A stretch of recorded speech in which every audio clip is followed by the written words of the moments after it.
That's cool too. All right, man. So I'm here with Gregor Gracie, friend, and also one of the more highly accomplished people that I've ever met in my life as a four-time world champion in Brazilian Jiu-Jitsu. 2 years in a row, gold at the World Championship. Yes. As recently, the last win was this past month? Yeah, right? it was, November.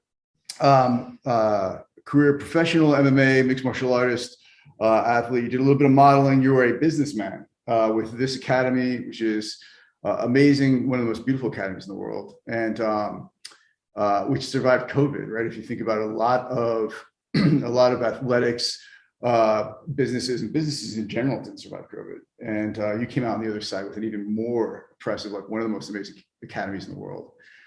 So, I mean, and the list of accomplishments goes on.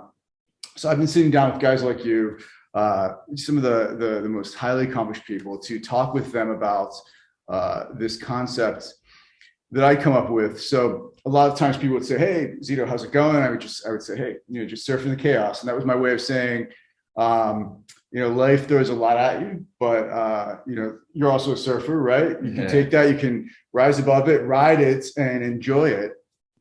And so a while back, I'd sat down and I recorded for my children.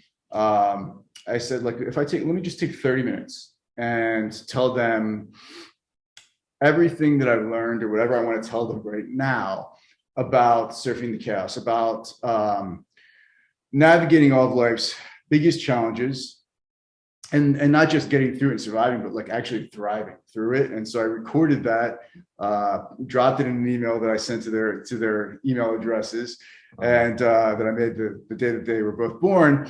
And I was talking to somebody about it, and they said, you should interview a bunch of other people and just have them do similarly, because there's so many people that would love to learn how others have sort of surfed the chaos. So with that, that's why we're here today.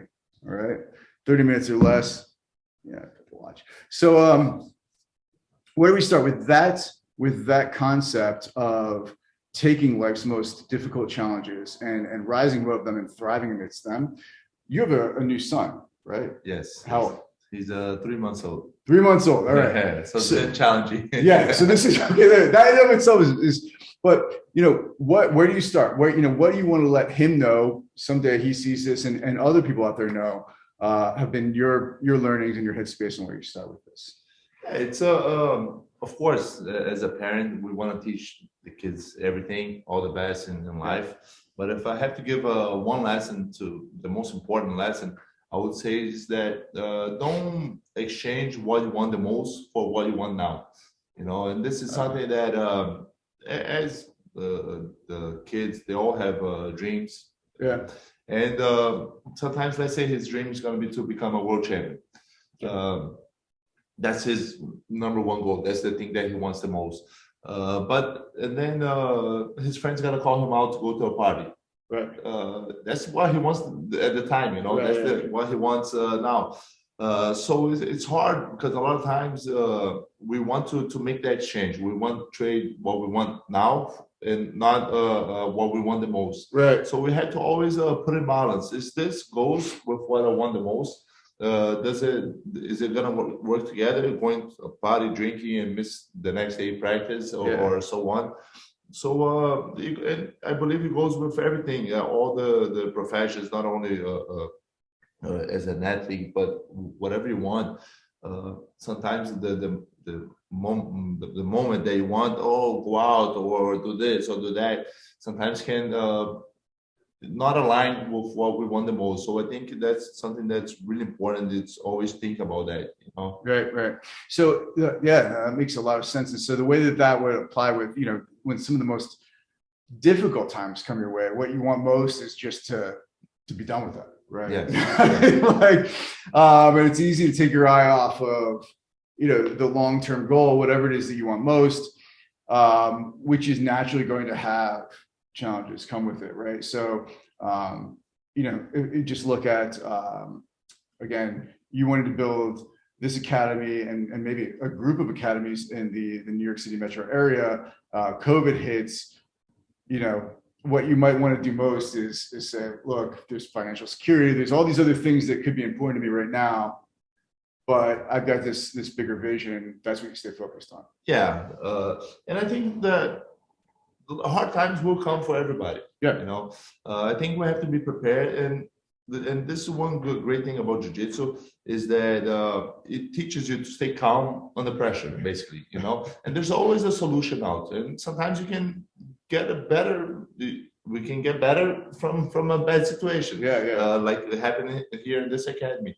So staying calm and finding the best solution, I think is one of the best outcomes that we can always look for. Yeah, it's interesting because I remember telling somebody early on, they said, when you got into this jiu-jitsu thing, like you just became the biggest evangelist, like you're constantly talking about it, and I'd said, well, it's not because it's just about what's going on while I'm training. It applies to so many parts of life. And I remember this point where I was in an incredibly difficult meeting when I was still an operating executive at one of the largest organizations in the world. And in the back of my head, I heard you going, Zito, stay calm down. You'll find an exit to this. And it was the night before when I was in the worst situation you could be in jiu-jitsu, where it's called mount. You've got somebody on top. For those of you who are watching that don't know, you've got somebody entirely on top of you, and they're completely on top of you, and you're pressing the ground, and you were saying, you're young, stay calm, you'll find a way out. And I did. And that became something that I was hearing off the mat in business and, with my kids, and they're throwing a tantrum. So you're right about that. Yes. I have actually another student of mine. He's a huge lawyer. And one time he came telling me the same story, he was in court, he got a little bit lost, and then he sat, and then he just said, man, I thought about jiu-jitsu. Sometimes I'm rolling and things are not going my way. I had to just stop, take a couple deep breaths, see what the guy's gonna throw at me, and then start defending and think about exiting that way. Right. And it worked out for him. Yeah. So he was super happy. He was telling me the next day. So it's amazing. Yeah, I mean, basically what you're getting at is just persisting. And, what is it that, and, one of the things you'd mentioned that drives your persistence is keeping your eye on the end goal. Yes. Right. What else do you pull into your game and into your mindset when you feel like giving up? When there are times where you're like, this is getting pretty hard, but you push through. Like, what draws that? I think having like a strong will, it's training, like everything else in life. I don't think a person is born with a strong will, or born with talent, or born with whatever. I think everything's built. A lot of times when you wake up in the morning, there has been many times that I didn't want to get off bed. I didn't want to go train. I didn't want this. So that's the first battle you have to win, and every day we have challenges. We have battles that we have with ourselves. And we have to learn how to shut ourselves up most of the time. This is something really important, because a lot of times, especially in competition, sometimes you're going to compete, and this has happened many times to me. Oh, I already competed 3-4 times on the same day. And going into the 5th match, and I'm like, man, I'm tired. And I had to always constant battle with myself. But the guy is also tired. He's on the same situation as me. So I believe that willpower, it's you build it. If the first day you had to get off bed, and then you find an excuse and you stay in bed, you start to get weaker that way. But if every day you start winning these small battles, when the bigger battle comes, you'll be ready for that. You're stronger. You have a stronger willpower to fight through that. Right. So I mean, that's a key thing, right? Which is that the ability to persist is like a muscle that you have to exercise. You can't expect that one day you're just going to show up and be like, this thing's hit me and I'm just going to push through it, if you haven't been exercising that in small ways all throughout the day. And also, like you said, I mean, it's so commonsensical, but we forget the primary battle and the thing we need to persist against is that voice in our own heads. Like you said, just sometimes we got to shut ourselves up. A lot of times we're biggest enemies, a lot, and we're afraid many times to failure, to this, to that. So on a way, it's easier to stay home. Right. If you don't try, you don't fail. Right. So a lot of times we are, we're biggest enemies. Yeah. Well, and I was thinking about we were talking about the most recent world's championship, which you again you won the gold in, and you were saying leading up to it, as your wife was pregnant and then you had your son, you were thinking, maybe I should bow out. There are going to be people that have more time training, so you just kind of pushed through. Yeah, this was a very challenging tournament for me. My son was 2.5 months old at the time. Yeah, and it was really hard to train. You're a parent, you know how hard it is to sleep.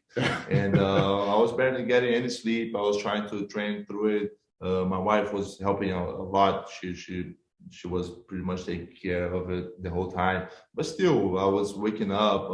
He was sleeping in one room. So it was really, really challenging. I was training. I was feeling bad. But I just kept pushing. I got to the gym. I picked the hardest trainings every single day, and I was getting crushed from the beginning. I said, "Man, this is gonna be hard. I'm not gonna be able to do it." But I kept showing up every day. I kept doing picking the worst training partners, and getting crushed. And as I started getting closer to the tournament, I started feeling better. Right. My son started sleeping more. I started sleeping more, and I started feeling better. And like 1 week before the tournament, I was feeling great. I said, "Okay, this is it." But there had many times that I thought about maybe pulling out, and maybe this is not the year.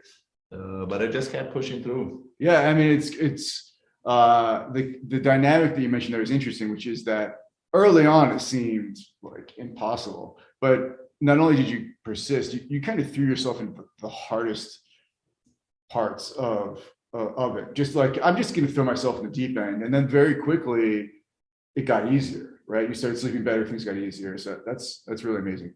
Now you mentioned earlier that a number of reasons why we don't want to persist or even sort of fight those small battles with ourselves is fear of failure. Every last one of us has failed. So using that metaphor of surfing, there are times when the wave it crushes, it takes your board, smashes it on your head. There are all sorts of failures. They're the ones that kind of hurt. They're the ones that really, right, that are just kind of crushing. What do you tell your son about? What would you tell him? Beyond what we've said before, which is failure is an opportunity to learn, but how you pull yourself up and how you leverage failure at large. Failure is always painful. It always hurts. It will never not hurt, but it can hurt different ways. The most painful failures that I had was when it was lack of preparation. When I lost because of myself.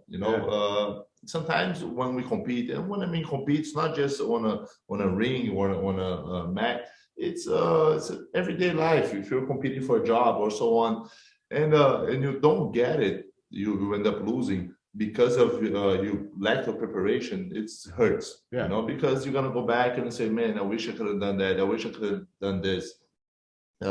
So that's really painful. But there's been a couple of times that I trained super hard. I did everything I could, and I went there and I lost. I shook the guy's hand and said, "Congratulations, today you were better than me, and I'm gonna come back." And it didn't hurt as much because I knew that on my part I did everything I could. The guy was just better than me that day, and that's fine. Credit to him. I'm gonna train more. I'm gonna get better, and I'm gonna go back and try again.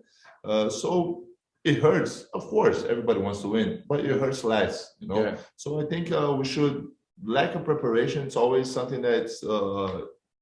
We can't accept that. We have to always go to wherever we're doing as much prepared as we can. We have to do everything we can to get there and be ready. And if it doesn't go our way, credit to the guy who won, and let's go again. Yeah. I mean, look, what I'm hearing is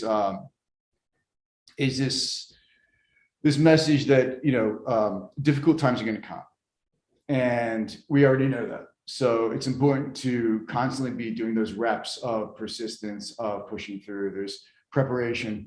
But what I don't hear from you is any sense of like victimization. Like there's this complete ownership on your end, right? Like if you fail, either I haven't prepared appropriately and I'm going to own that, or I've prepared completely and I'm just going to own that failure outright and move on. But there's no excuses like, oh, the ref did this, or COVID, ruined my academy. There's none of that. There's one thing to learn from challenges is that there's in your mind, there's no reason to kind of explain it away and to not take full ownership of the situation. Yeah, I believe everything that happens in our life, it's all on us. It's very easy to blame someone else, but we can always work around that. And whatever happens, if you win, if you lose, it's all on us. And it's actually it's funny because a lot of times when I'm competing and a lot of times when I win, I'm always thanking my training partners for being there. And when I lose, it's all on me. I think we have to take full responsibility. And when we take that, it helps us to grow. Because when we lose, it's easier to blame somebody. But when you blame yourself, that's on you. So the next time you're gonna train harder, you're gonna compete harder, you're gonna prepare better. Yeah. So it's I think that everything in our life, we have to always take full responsibility for it. Yeah. What are you still learning? What are the things that you're like, I've got a lot to learn about this when it comes to challenges and to the challenges that life throws at you? What are you still learning? This is, I believe we're always learning, and I never want to stop learning with everything, business-wise, my jiu-jitsu life. Now I'm a new parent. I want to learn how to become a better father, a better person, and I spiritually, I want to. I think we're here just to get better, to learn more, to evolve, and this is something really important. The more I learn, the more I'll be able to teach my kids, and the more he'll be able to teach his kids, and this is how we're gonna grow. And I love teaching. So what I've been doing pretty much my whole life, and for me to be a better teacher, I need to learn more. Right. And not only just things on the mat, it's about our well-being, about being calm under pressure. All these things helps me become a better teacher, a better father, a better person. So I'm always constantly trying to improve. I like to read. I like to read a lot of different things, mostly biography, because I like to learn about other people. Spiritually, I like to read a lot about that. So it's business, so it's I think we should be constantly trying to learn and evolve, and I think that's one thing. I tell this to my students, and in jiu-jitsu, I'm always gonna train. I want to be perfect. Right. I know I will never be perfect, right. But it's my never-ending goal. I'm always gonna be chasing that perfection that I know will never come. And I think it should be the same thing in life.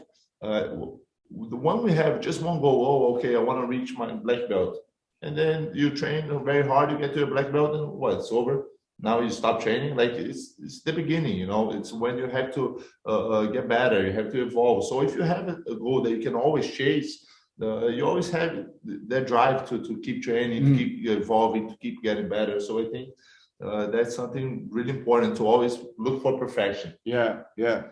No, I like that, and particularly that there's a significant element of learning through teaching others, right? You know whether or not you truly understand something if you can teach it, and sometimes even in the teaching you learn something new as you're articulating it, right? Oh, yeah, for sure. I have my younger cousin.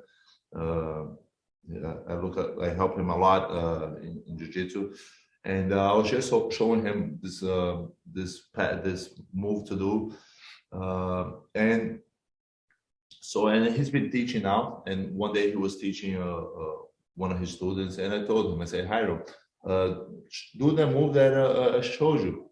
And he looked at me, oh, but I don't know. But that's how you're going to learn better, because you're going to start teaching. The guy's going to ask you some questions. You're going to think about the moves. So a lot of times, one of the best ways to learn is actually teach, because you have to really think about what you're doing. Sometimes people are going to ask you questions that you haven't thought about it and say, oh yeah, that's interesting, and it's going to make you think about different areas of that. So I think being able to teach is it's amazing. That's awesome. Yeah, actually, and I want to underscore that. Like what he was saying is, I don't know if I can teach it because I don't feel like I've completely learned it. And what you were saying is that's all right. Like Yes. you'll actually learn it more fully, and maybe you even learn that you know it better than you think you do just by teaching. Yes, So 100%. So last thought. So your son's name is Ragnar? Yes. Right. Okay. So what is, we've been talking about, just at large, what is resilience, persistence, all of the above, concepts related to overcoming challenges. How do you want to encourage him at large and anybody that's listening that's going through challenge? What is the encouragement you got? It's keep moving, it's challenges will always come. And as we talked about, it's always easy to have negative thoughts. And we have to learn how to be quiet our mind. This is something that's really important. There will always be thoughts. There was always going to be hard times, and we have to better times will come. Sometimes we're on the very top, and it can change very quick. But also when we're on the bottom, that can change very quick. Yeah. So it's I don't think we can ever be too cocky when we're on top. But also when we're in bottom, it's not the end of the world. We can always learn from those experiences, and for sure we're gonna come out stronger on the other side. So when everything seems like there's no solution, sometimes stop, take a couple deep breaths, think about it, see what's the best way, and then from there you start progressing forward. There's always a way out, and we can always get better once we learn once you go to that deep water. Yeah. Yes. And especially talking about surfing, once you go to that deep water, the waves brings you down, and you're able to stay calm and then just go back up. You become stronger because you can surf a bigger wave, because you know that if it takes you underwater again, you've been there. It's okay. You know that you're gonna come out, and you're gonna pedal out again, and you're gonna surf another wave. Yeah. I'm smiling because I'm thinking of there's certain phrases that you say often as we're training that come to mind. You just said another one, which is there's always a way out, right?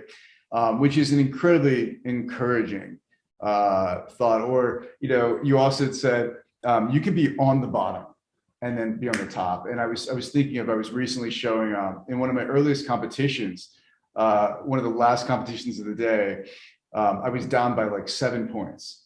And I was on the bottom of for those who aren't familiar with jiu-jitsu, you kind of on the bottom, there's top and there's dominant positions. And I was on the bottom, and I'd heard my father, who was looking in my corner, go 30 seconds left, and I'm down with like 7 points. And I'm thinking, shit, like, what am I going to do? And the way out came to me. It was like a sweep to a mount to a choke, and I'd come back with 30 seconds left, being down by 7 points. And it was this feeling that, like, I could have just said like 30 seconds left and I'm down by so many points. Yeah. And like just you dial it in. And yet there was always a way out, and you can be on the bottom, you can flip to the top. And it just takes that, like you said, acquiring that mind of persistence and just to keep going. Thank you so much for this time. For those who aren't familiar with Brazilian Jiu-Jitsu, cameras over there, I think it is one of the most amazing practices for this concept of overcoming challenge, because every single time you are on the mat, you are challenged to the max. I mean, it's unlike other martial arts, right? Many people don't know. They might just think they're all wrapped up, they're all the same thing. There's no punching and kicking. So like karate or boxing, you're getting punched, you're getting hurt, as you go out there, and you definitely can't go 100%.